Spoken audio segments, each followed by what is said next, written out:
We said it is fair. That fair, God doesn't use fair to make you feel as if this person is not for you. Do you understand that? God doesn't use fair as a way to direct you. So when there is fair, know that that is the enemy. God works through faith. Amen. So anything, whenever you see fear around you, there's something wrong there. Do you understand that? Fear is not where God resides. So you are good enough for you. You do deserve the best. Yeah, definitely. The Bible says that we are working towards the image of God, working towards perfection. We're working towards it says when we see Him, we'll be just like Him. No one has got everything, no one has got everything that they want right now. However, as a woman, God has given you all the gifts and the abilities and the skills you need to equip a man. Yeah? So for example, what's the role of a man, what's the role of a woman? The role of a man, I don't without going too much into it, but God has given a man the authority to lead, like Mr. said in our message. But then a woman has the gift, every woman has the gift and the ability to multiply in every capacity. So if when a man buys a home, buys a house, the woman makes it a home. Every woman has that, and every man needs that. And that's why God said it's not good for man to be alone, because he needs to multiply in every aspect of life. So a woman has that ability. So any relationship you find yourself in, or by the grace of God, when you get married, you realize that in that marriage you will find yourself being able to multiply and make the man a better man. Yeah, you will make. I don't know if you've noticed where you've seen a man who was single, and when he was in a relationship, you realize this guy is just far better than was single. Have you noticed that? Yeah. Why was that? It's the woman in his life that made him better. Do you understand? Because she.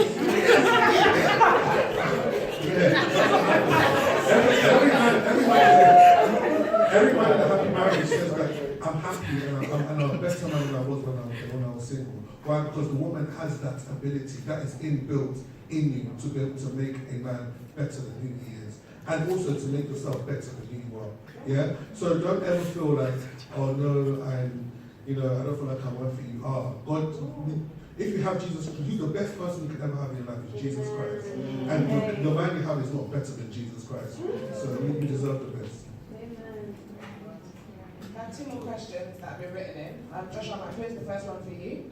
It says, how do I know if my desires for the opposite sex is not pleasing unto God? So if you could answer that one.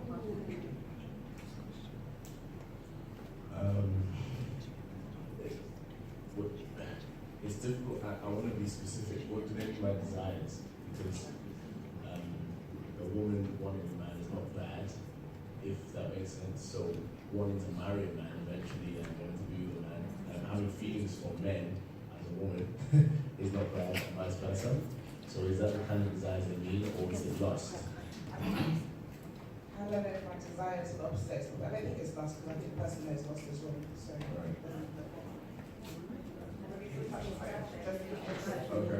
Okay, cool. So yeah, we always have to go back to word. The word, God has made us for each other, as has been said, especially in Genesis. And then because of what happened with the devil and the curse and whatnot, the woman's desire for man is even greater than it was originally. So if you find that you desire to be with a man, maybe not one in particular, but just a man, it's not necessarily bad. It's just how life runs. Yeah. What I will say is ensure that it doesn't take over your life and what God has called you to. The Bible tells us in the New Testament, from the verse, to think of good things, and marriage is a good thing. The opposite sex, it's not bad to think about them, okay? Yeah, so it's a good thing. So I don't think that's bad, but just ensure that it's in line with the word of God. You know? I'm sorry I can't be more specific. The question you would create. Yeah. The second one, actually speaking out. So it says, you spoke about seeking a godly relationship. What if I don't feel that desire? What to say I don't want to get married, but for now I'm good? Is that godly? So if you can answer from a female's perspective, from a girl, maybe from a guy's perspective. Yeah, I think that's amazing. That's exactly how I felt. Literally, like I couldn't care less for a relationship. I wasn't interested in a relationship, And God was just literally, I was just positioning purpose, and I was just working as unto the Lord, worshipping God, deepening my relationship with God. I was not seeking for a husband. I was not seeking for someone. And it was whilst I was, and I'm sure you've heard this before, but honestly for myself, it was whilst I was in purpose, on purpose, for God's purpose, that He brought along the person that I was meant to be with, to the point that I was even surprised, right? And just because you have a desire, maybe you've got, you're not like me, you had an actual desire for a husband or a godly guy, I just think it's important that you should know what exactly you want. What do you actually want in this guy, And also being intentional about not wanting a relationship more than you want a relationship with Jesus. That's so vital. I went through that phase. Every meeting, every Bible study, every conference, is my husband here? Is my husband here? Like, that was literally, I had to repent and go to God and actually be like, God, I'm here for you. I'm actually not here to scout out my way. Like, I'm not here. Literally. And it was when I literally was like, I surrender. And I'm just literally going hard for you now, God, that He was like, okay, I can see you've been responsible, my daughter. Now I can bring this person into your life. Yeah. From a guy's point of view, I don't know many guys who have said, I don't want to be married, but there are some people who may believe that they're, this is not spoken about a lot in the body of Christ, but it's in the Bible, so it's important to at least mention it. The Bible says there's 3 ways people become eunuch. A eunuch is somebody who doesn't end up, who's someone who remains celibate. It's either he was born a eunuch, or he was made a eunuch, or he chose to become eunuch later on. So the 3 categories, basically one of them was he never really had to desire to be married. The second one, when he was made eunuch, someone like Daniel, who was castrated, so he was not able to, there's no point of him being married because he can't even reproduce. So he was made eunuch, he never married. And those who become eunuchs, who at some point in their life, God says, God calls them and they feel a calling to not be married.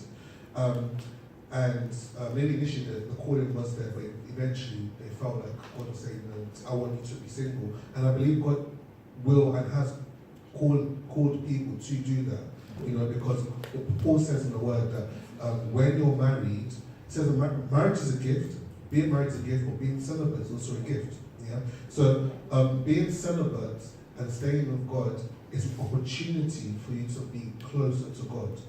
That is what it's there for. The time if you spend before getting married is important for you. That's why the Bible says in Ecclesiastes chapter 12 that we should get to know God in the time of our youth. At that point, you find that you have enough time, or more time, and more energy to spend on the things of God and to get into that relationship with God. So I know right now it's like the hot topic. Everyone talks about relationships. But then, like Nisuri says, what is your main focus? If your main focus is relationship, then it's wrong. Your main focus should be my relationship with God, not my relationship with people. And in your love with God, then it outpours to love for people. And eventually you might find in serving God and in fulfilling purpose, as a man, it's so important, before you even get married, make sure you're on your way of fulfilling purpose, to fulfilling purpose. When Adam came on, or when Eve came on, was Adam doing? He was telling them, he was working. Work is not I want to get this right. Work is not as a result of a fall. There was work before the fall. Mm-hmm. People say, I will be in the garden chilling. No, you'll be working. God gave Adam work. He said that he needs to look after this garden. He was there looking after the trees. He was there naming the animals. He had a job to do. And it's when he did the job, that's why God says it's not time. It's not nice for man to be alone. Yeah? But if you're not working, what are you doing looking for somebody? How are you going to sustain your, you need to, at least, when I'm talking about work, I'm talking about making money. I'm talking about purpose. Do you understand what I'm saying? So let's kind of get that right. Work is, if you look at the word work is ergon, yeah? And what if you translate that, what it means is, God is asked, when God says, Adam, I want you to do or be, He's saying, I want you to be who I've called you to be. He says, Adam, be yourself. That means that what I've put inside you, what I've put inside of you to do, I want you to start to manifest that. That is purpose and that is work. That's what God calls work. Which is the reason why God says, you're going to account for the time you spent on earth. Because some people are doing certain things that isn't their work. They think they're working. But God has said, I'm giving you a purpose. That is your work. Yeah? So as a man, it's important to know and say, okay, it's fine if you're doing a job. For example now, you could be working Tesco's to make a bit of money. That's fine. Yeah? But then it's important to say, well, God, what is my work on this earth? And whilst you're doing that, whilst you're finding work, you will realize that God will say, it's not good for man to be alone. Now I want to bring him, the person is help meet. There is no point, you don't have work, and God brings somebody, what is she helping you to do if there is no work? She gets frustrated. The woman wants to work, she wants to help. But if you have nothing to, you're not doing anything, she's not helping, she can't help you to do anything, so she's frustrated, you're frustrated, she's like, what's your work? You're like, I don't know what my work is. And then you find yourself clashing, you know? So it's important to find what your purpose is. And maybe that's the reason why at this point in time, you're not so concerned about, when you get married. Maybe God is directing you towards your purpose. Yeah. Thank you. I have some questions here about the career and purpose bit. But before we go to these, does anyone have any questions on the first section? Go ahead, Sean. My question is on purpose. So I feel like I've got multiple different things that God is calling me to, but I know that one of them, one of the main things is ministry. So my question is how do you deal with having different things that God has called you to? How do you handle that? So I'll probably just back to Joshua first, and then Joel can touch on it after as well. Excuse me. I struggled with I struggled with the same issue for a long time, and because I play drums, I'm quite good at drums. Play drums. People don't even know. I've got a lot of skills and talents by the grace of God, and I said, "Oh, which one is it?" You know. And I have found myself in a place. So you need to really go back to God. I found myself in a place that God has. In my conversation with God, He said it was like a plantation of fruitfulness. If I want to grow strawberries, there's space for it. He's told me. If I want to grow coconuts, there's space for it. If I want to grow apples, oranges, pomegranates, He said, I've given you the skills to be used. So if I saw, and I put a post about this recently, I said, if I suddenly go into oil and gas or I start a music production company, no one should be surprised that stick to one thing. How many things do you do? I have the skills by the grace of God, and I'm going to go into that by the grace of God. So don't be scared to own the different talents you feel God is calling you to. There's an office. If you check the gifts of the Spirit, one of them is apostle. And you said ministry, and I'm very observant. I observed someone in the room roll their eyes like, yeah, everything is ministry, though. So I feel, and it's been prophesied to me, but I know God told me, so it's just confirmation. I feel like an apostle of business. So when you say ministry, be careful how you use that term, if that makes sense. Because it might be in the church, or what you're doing is ministry. Does that make sense? So yeah, don't be scared to own, but also know that on the last day, the work God expects from you will be a lot more than someone that had 1, 2, or 3. So if you check the parable of the talents, 1, 3, 5, and the one with 5 had to do 5. That was good work for him. If he did 3, it would have been A, or more than anyone else, but he would have failed. Does that make sense? Because he had more to produce and to give. So sometimes people see what I'm doing and they're like, "You're doing so well, great work." And I'm so grateful to God for the people around me, especially my dad. Jesus, he's like, "Okay, next one. What's next?" You know? I'm not in a way that I feel like I can never please, you know, but in a way that keeps me in check. Because when you find that God has bestowed those different graces upon you, you need to spend more time asking God how those graces will manifest. And one other thing I'll say to finish is that despite the multitude of graces, you'll find that there's usually 1 or 2 that are really dominant, that God is really calling you to. So for example, despite despite the graces I have, if I was given the option to speak to 5 people or to play drums to 1,000 people, I'll think about it well. Does that make sense? I know that God has given me a voice to speak to people. So that's my predominant thing. The gift of exhortation, that's number 1, to speak. I can play drums and I love it, but, you know, does that make sense? Yeah. Yeah, cool. While you're answering that, another question that was sent in was, does everyone have a ministry? So her problem is that you have too many. Not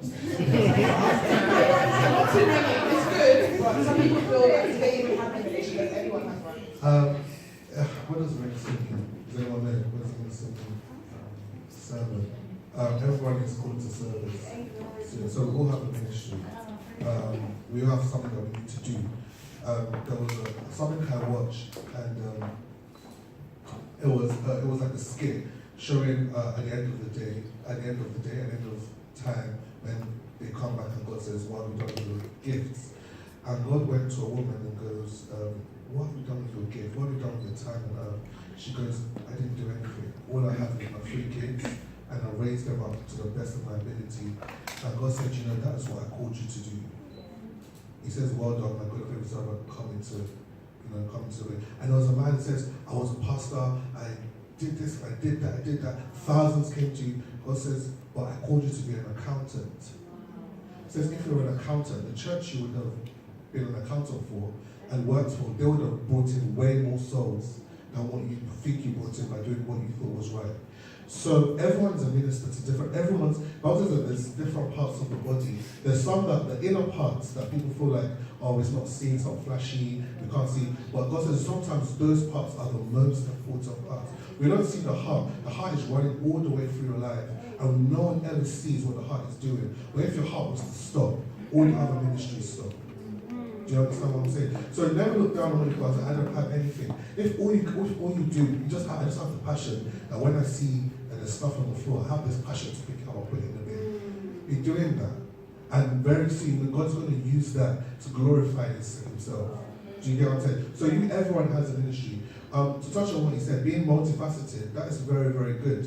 Having different ways or streams that God can use you, that's very, very good. But like Joshua said, that is responsibility. That is more work.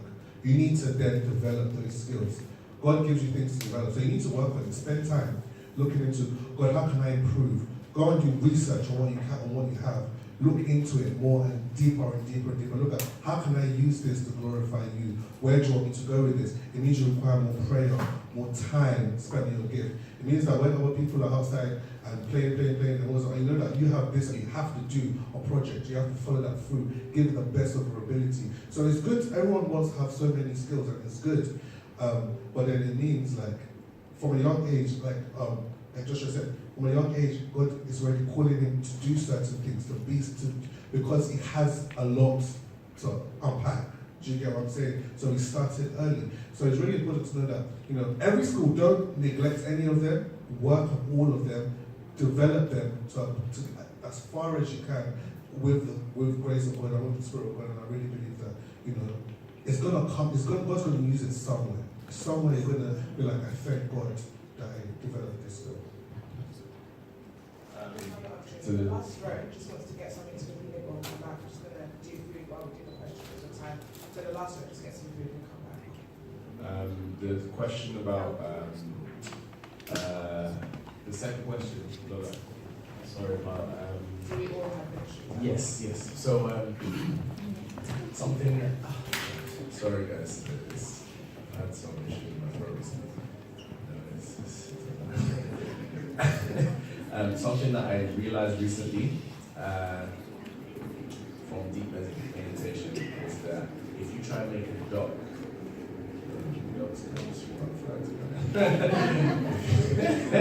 if you try and make a fish climb a tree, it will always fail the exam.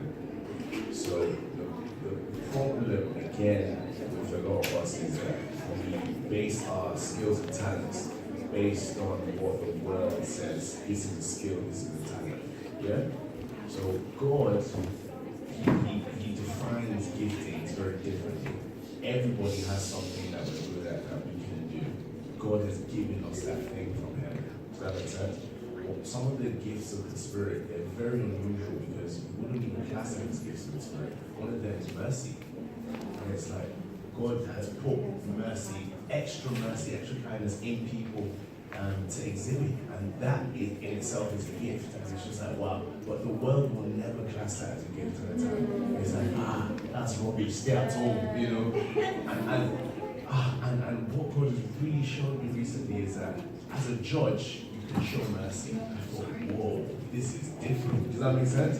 And it's like, so like I said with Kevin Hart and the gift of exaltation, he's bringing motivation to people as it makes sense that. So we need to go deep into the gifts of the Spirit, understand the gifts of the Spirit, and then ask God, how do they relate to me personally in my everyday walk? And like Joe said, the experiences you've had, God wants to use them. He wants to utilize them, play on them. Nothing you've been through by accident. Make sure you go back, meditate on it and say, okay, with the gifts I have, with the life that I've lived so far, what does God want to bring out from that? So everybody has a gift. Make sure that you're measuring yourself. The metrics you're using to check yourself are godly metrics and not worldly metrics. You'll always fail and you'll always feel worthless or always feel like you don't have a gift if you check it from the world's point of view. Anyone, any other questions? Okay, I'll take lady in yellow and then. So one thing I have noticed is that when I ask people for advice in terms of like self-rewards and business and talent, a lot of people always talk about, ministry or starting a business. But I'm someone, I've just graduated and I'm about to enter into the workplace. And I'm going to work for the NHS, so sharing the direct gospel is pretty detrimental for me. So how can I serve God in the workplace? Okay, so I read this book once. I would recommend anyone to read it. It's called The Final Quest. And in this book, this guy basically has heavenly visitations. He's taken to heaven and he's given insights into heaven. And there were literally thrones in which people were seated on. And some people who had maybe lower thrones in the heavenlies, they were some of them included people, right, who had literally evangelized like their whole life, right, but their hearts like weren't in the right place. And what touched me was that there was loads of high thrones, and when I was reading it, on the highest thrones were the intercessors. There were so many intercessors, mothers who were interceding that no one ever knew, that were completely hidden, that no one even heard of, who were literally on amazing, and the person was so shocked because he was just like, you just interceding, and you were like, what, like, you know? And sometimes we get it into our heads where, okay, like, I have to, like, tell everyone about Jesus. Even myself, like, I love to evangelize, that it's just, I love, right? But obviously in your job, you're not allowed to do that, and you're not even allowed to be seen, like, even with certain things that you're wearing. And I would say that we don't always have to go into an environment thinking, okay, this environment is one where I need to tell everyone about God. Perhaps God is giving you an extreme intercession burden whilst you're in this job, where you are literally going to be crying out on your knees in your secret place and really pressing in, lifting the people up, really praying that they would know the Lord and this and that and the other. So it's not just about, okay, ministry this, ministry that, but literally when people ask you questions, right, and they're coming to you, using those opportunities to talk about your faith. A lot of us, you know, we have so many, what do you do? Oh, what are you doing this weekend? Simple, I'm going to church this Sunday. Oh, Dad, what did you do at the weekend? Oh, I went to church, like, it was really good, like, they shared a message on this, that, and the other. They came to you to ask you that question. You didn't go up to them and start saying, you know, Jesus, Lord, this, that, and the other. So I would say that use the opportunities that God gives to you, because He will give you those opportunities.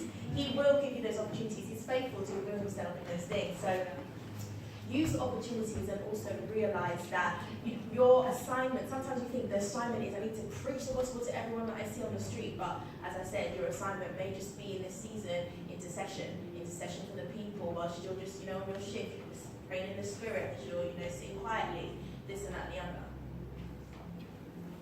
the other. I just want to say that you're already in service to God. what's a minister, a servant? If you're in NHS and you're doing, I'm a teacher, I can't talk to students about God. But why is it that after when I was doing my practice, doing my PGCE, and I was doing some extra curricular stuff, I remember one of the students just came to me, sir, I just want to work with you. That these students don't like to stay after school. I don't know how many of you like to stay after school to do maths. Or then, oh, sir, I want to do maths with you after school. Why? The teachers came to me and they were like, this never happened. Students don't come. And I was like, I don't want to get into trouble because I don't know if this doesn't happen in the school. They're like, no, let's just see how it goes. And by the end of the week, I had a whole class after school wanting to learn maths from me. But why? And they couldn't put a hand on it. Why is it? But there was something about me that was ministering to them. I'm talking maths, but in my spirit's talking something else to me. Do you understand? I'm of service. And they're going to remember, later down they're going to remember there was a teacher. Do you know what I'm saying? And then when someone else comes with the Spirit of God in them, it's going to remind them, that teacher was just like that. This is the things he said. And later on, you don't know what seed you're sowing just by doing the profession you're doing. In the profession, you are serving God. Do you understand what I'm saying? So you don't need to worry about, my mom was, my parents both of them worked in NHS. We used to work with disabled, mental health cases. And there was a very, very bad mental health case with a guy who was very much very problematic. He would shout, scream, and all the nurses were really, really afraid to work with him. So they would push all the difficult people to my mum to do because she was like, somehow she knew how to deal with the mental cases. And my mum would speak in tongues, before, she just speak in tongues in her person. Pray at home, pray for this person. Then when mum walks into the room, the person will scour to the corner and just look at her. And the mum said, don't worry, just sleep. The person will sleep all the way through the shift. And the person all the way through the shift. And then they'll come to her, the people come to her, oh, how was he? How was he? I was like, he slept really. He doesn't sleep though. He slept. Every time during her shift, he would sleep. Yeah?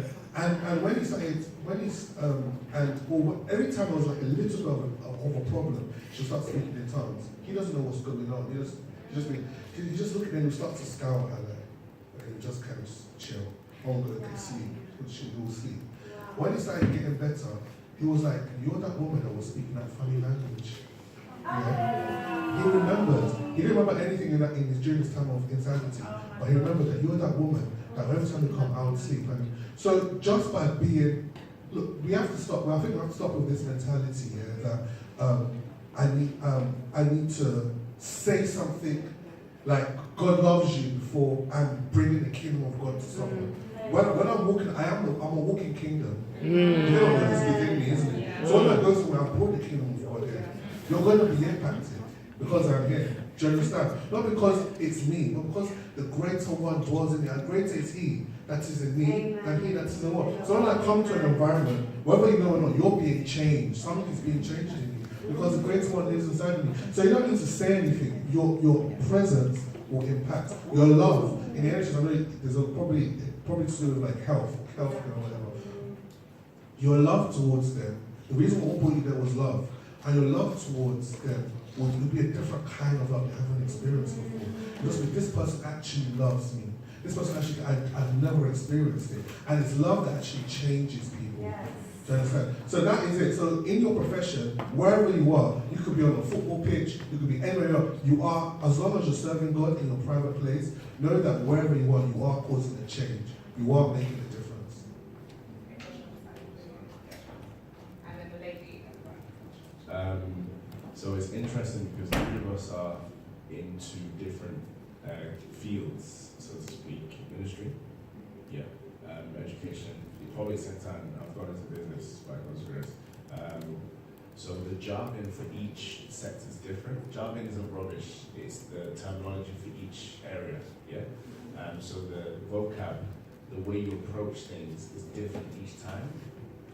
So you need to know what area you've been called into. So you relate with Joe specifically, with the public sector working with, so you need to know how that translates in your behavior. And one of the things I've seen that cuts across all three of us is excellence. If your work is good, people are like, I wanna mess with this person, you know? I'm not swearing, I don't swear, you know what I mean? I wanna walk with this person, you know? I can correlate, and something strange has been happening to me recently. I've been putting stuff out, the work I do and everything, and a lot of mine, because I went to a private sixth form, middle class and upwards, a lot of them don't believe in God because they believe Christianity was it was made up by the rich to suppress the poor. It gives the poor hope and faith. I have enough money to afford what I want. What else does God give me? That's the kind of mentality. But a lot of them, you know, on Insta story, you can see when you're watching the story, some of them, they watch every story. I said, oh, I didn't know you believe. And sometimes on my story, I'm like, I thank God for giving me the grace. They read it and they keep going to the next one. I say, they didn't click off. Does that make sense? So excellence will speak well for you. When your work is good, as a teacher, your ministry, people are getting healed. Whether you believe in God or not, if I had cancer, I'd be like, fam, I've tried everything, let me try this ministry. It's working, let me try it. That's what people do. Do you know what I mean? So yeah, make sure your work is excellent all the time. Whether someone's watching you or not, people are always watching you. That's the thing you don't know. So make sure your work is always excellent. When it's excellent, it speaks for you even when you're not in the room. Does that make sense? Can I just quickly add to something so tiny to what you just said? There's an actual biblical backing as well, even to this, to the fact, yeah, that the excellence of Solomon's kingdom, I was literally just reading this right now, the excellence of Solomon's kingdom attracted the Queen of Sheba to come and to witness the excellence that she was hearing and seeing, to the point that she even began to praise the God that he served. And she literally, like, let me read you a quick scripture. The Bible says, yeah, she said, how happy your people must be. She even said, you have indeed not even half was told to me in wisdom and wealth. You have far exceeded the report I heard. She goes on to say, praise be to the Lord your God, who has delighted in you and placed you on the throne of Israel. She recognized God. She then said, because of the Lord's eternal love for Israel, he has made you king to maintain justice and righteousness. The fact that excellence can be that powerful that you can even touch a ruler of another nation to witness the goodness and excellence of God in your life, that they recognize your God and they see that he's true. So that, like, excellence is very powerful.